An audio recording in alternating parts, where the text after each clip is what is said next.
भारत की विदेश नीति को लेकर हमारे पूर्व प्रधानमंत्री स्वर्गीय अटल बिहारी वाजपेयी जी कहा करते थे कि हम अपने दोस्त बदल सकते हैं लेकिन पड़ोसी नहीं, क्योंकि पड़ोसी पास में होता है।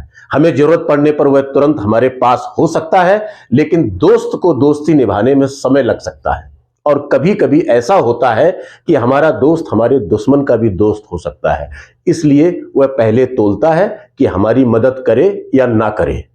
इसलिए चांस बन सकता है कि जब हमें उसकी सबसे ज्यादा जरूरत हो तो वह न्यूट्रल रहे और उसकी दोस्ती भी हमारे काम में ना आए। यदि पड़ोसी से हमारे संबंध अच्छे हैं तो मुसीबत के वक्त वह तत्काल हमारे काम आ सकता है। यदि उसकी हैसियत काम आने लायक नहीं है तो कम से कम अच्छे संबंधों के चलते वह हमारे दुश्मन को हम पर अटैक करने के लिए मदद तो नहीं करेगा। यह भी एक तरह की मदद ही है। नमस्कार, जय श्री राम। मैं हूं एसबी सिंह उजागर और आप देख रहे हैं फोकटिया चिंतन। रत्न शिखा टाइम्स, देश के किसानों की आवाज। हम अपने देश के दर्शकों को अच्छी तरह से जानते हैं कि अब वह 22 जनवरी तक जय श्री राम के अलावा कुछ भी देखना और सुनना नहीं चाहेंगे, क्योंकि ऐसा बताया जा रहा है कि राम जी आ रहे हैं। तो भैया जरा सोचो, राम कहां से आ रहे हैं? राम गए कहां थे जो अभी आ रहे हैं?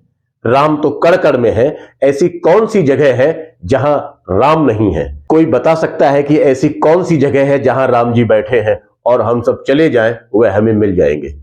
भक्ति का ढिंढोरा नहीं पीटा जाता। राम हम सब के हैं और हम सभी के दिलों में राज करते हैं। खाना खाने के लिए किसान को फसल उगानी ही पड़ेगी। आगे बढ़ना है तो विद्यार्थी को पढ़ना ही पड़ेगा। हर उस व्यक्ति को अपना वह संपूर्ण कर्म करना पड़ेगा जो उसके जीविकोपार्जन से लेकर जीवन निर्वाहन तक से जुड़ा है। इसलिए इस एपिसोड का नाम फोकटिया चिंतन है और फोकटिया चिंतन आज यह बताने जा रहा है कि क्या हम दूर की दोस्ती निभाने के चक्कर में अपने पड़ोसियों से संबंध बिगाड़ते चले जा रहे हैं। पड़ोसी चाहे हमारे घर का हो या फिर हमारे मुल्क का। आपके घर के पड़ोसी से आपके संबंध कैसे हैं, यह हमें कमेंट्स में जरूर बताएं, यदि बता सकते हैं तो। हम आपको बता रहे हैं कि मौजूदा समय में हमारे देश के पड़ोसियों से हमारे संबंध कैसे हैं और वह हमारे विषय में क्या सोचते हैं। अटल जी का कथन है कि हमारा यह सोचना कि दूसरे मित्र राष्ट्रों से हमारे कैसे संबंध है, इससे ज्यादा जरूरी बात है कि हमारे पड़ोसियों से कैसे संबंध है। चलिए इसी को एक एक कर समझते हैं। मालदीव को लेकर इस समय चर्चा खूब गरमाई है। हम आपको बता दें कि मालदीव से हमारे बहुत घनिष्ठ संबंध रहे हैं, लेकिन जो वहां के मौजूदा राष्ट्रपति जीत कर आए हैं, मोहम्मद मुइजू, ये बहुत बड़े वाले चाइना प्रेमी हैं। इन्हें चाइना से बहुत बड़ी फंडिंग है, या यूं कहें कि इनका पूरा इलेक्शन ही चाइना ने स्पॉन्सर किया।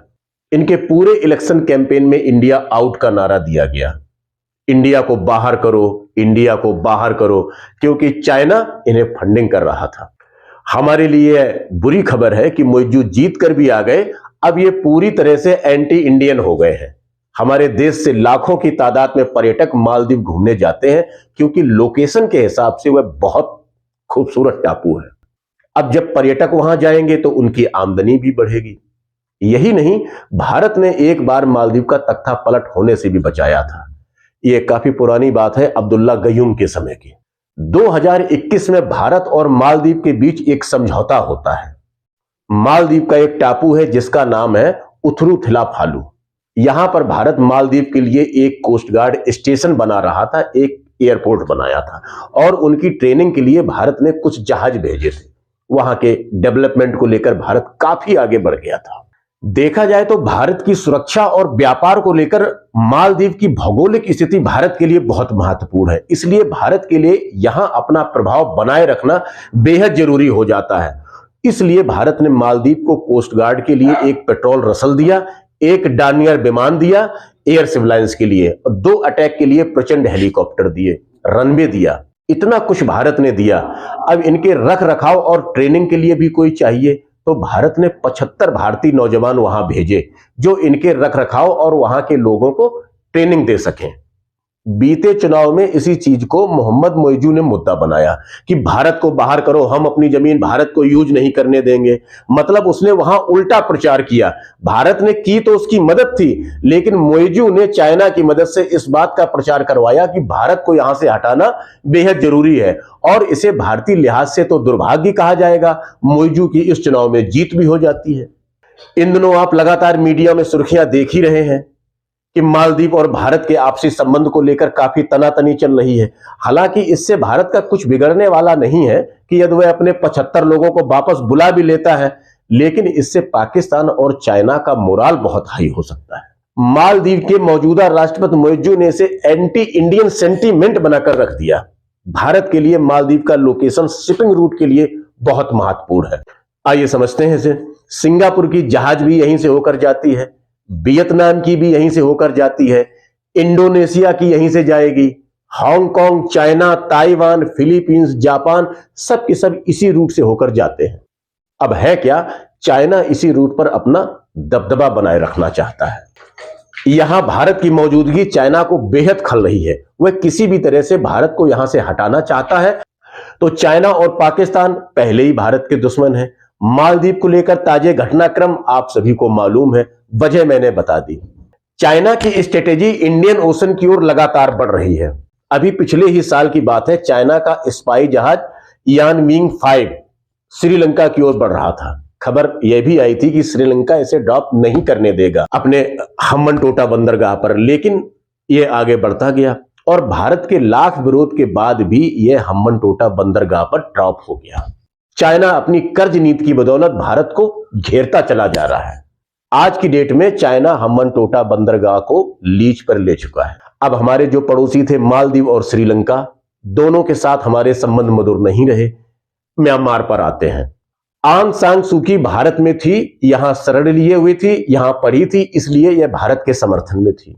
लेकिन चाइना के सहयोग से म्यांमार में सैनिक तख्ता पलट हो गया और यह भी चाइना के फेवर में चला गया। इससे हमारी लूट east policy, India Singapore highway project जो चल रहे थे, सब ठंडे बस्ते में चले गए।